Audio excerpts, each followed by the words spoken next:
ഇന്നത്തെ കാലത്ത് സെയിൽസിനും ഫോളോ അപ്പിനും ലഭിച്ചിട്ടുള്ള ഏറ്റവും വലിയൊരു അനുഗ്രഹമാണ് വാട്സപ്പ്. പക്ഷെ അത് സൂക്ഷിച്ച് വേണം ഉപയോഗിക്കാൻ. വെറുതെ അനാവശ്യ ചവറുകൾ അയച്ച് കസ്റ്റമറെ ബോറടിപ്പിക്കരുത്. അങ്ങനെ ചെയ്താൽ കസ്റ്റമർ നമ്മുടെ മെസ്സേജുകൾ ശ്രദ്ധിക്കാനാകും. വളരെ വാല്യുബിളായിട്ട് വൾണറബിളായിട്ട് വേണം വാട്സപ്പ് ഉപയോഗിക്കാനായിട്ട്. ഇവിടെ നമ്മൾ ശ്രദ്ധിക്കേണ്ട ഒരു കാര്യം, കസ്റ്റമറുമായി ആദ്യം സംസാരിക്കുമ്പോൾ തന്നെ നമ്മുടെ നമ്പർ കസ്റ്റമറെ കൊണ്ടൊന്ന് സേവ് ചെയ്യിപ്പിക്കണം. അതെന്തിനാണെന്നറിയാമോ? നമുക്ക് പിന്നീട് ബ്രോഡ്കാസ്റ്റ് മെസ്സേജുകൾ അയക്കുമ്പോൾ അത് ഉപകാരപ്പെടും.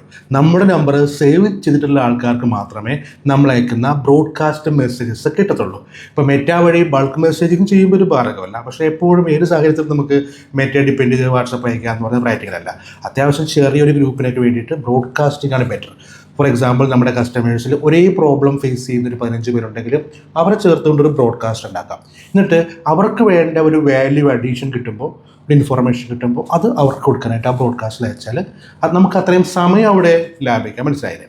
അപ്പോൾ ഇത് അവർ റിസീവ് ചെയ്യണമെങ്കിൽ നമ്മുടെ നമ്പർ അവർ സേവ് ചെയ്യണം. പിന്നെ സൂക്ഷിക്കേണ്ട ഒരു കാര്യം, ഇങ്ങനെ ബ്രോഡ്കാസ്റ്റ് ഉണ്ടാക്കി പണി എളുപ്പമാണ്, അധികം സമയം പോകില്ല, ഒറ്റ ക്ലിക്കിന് 25 പേർക്ക് പോകുമല്ലോ എന്ന് കരുതി ഡെയിലി ഇത് അയച്ചാൽ അത് ദോഷം ചെയ്യും. അവർ നമ്മുടെ മെസ്സേജ് ശ്രദ്ധിക്കാറായി പോകും. ഞാനൊരു എക്സാമ്പിൾ പറയാം, ഒരു പരീക്ഷണം പറയാം, വേണമെങ്കിൽ ചെയ്തു നോക്കിക്കോളൂ.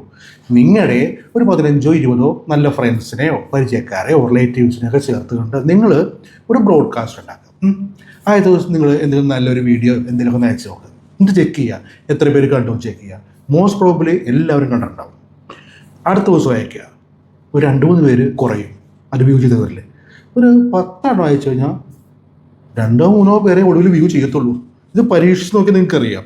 സോ കസ്റ്റമേഴ്സിന് ഡെയിലി ഒന്നും അയക്കരുത്. ആക്ച്വലി റെഗുലാരിറ്റിയെ എല്ലാവരും പാടി പുകഴ്ത്താറുണ്ട്. ഇവിടെ അധികം റെഗുലാരിറ്റി വേണ്ട, ഇവിടെ ഇറഗുലാരിറ്റിയാണ് വേണ്ടത്. ഇടയ്ക്കിടയ്ക്ക് അയക്കാൻ പാടുള്ളൂ. പക്ഷേ ആ ഇറഗുലാരിറ്റിയിൽ ഒരു റെഗുലാരിറ്റി വേണം. അപ്പോൾ റെഗുലറായിട്ട് വേണം വാട്സപ്പിൽ മെസ്സേജസ് ബ്രോഡ്കാസ്റ്റിൽ അയക്കാൻ. ഇതെല്ലാം വളരെ ഭംഗിയായിട്ട് ചെയ്താൽ ഈ വാട്സപ്പ് ബ്രോഡ്കാസ്റ്റ് തന്നെ നമുക്ക് ഒരുപാട് സെയിൽസും ഒരുപാട് ഗുണങ്ങളും ചെയ്തു തരും.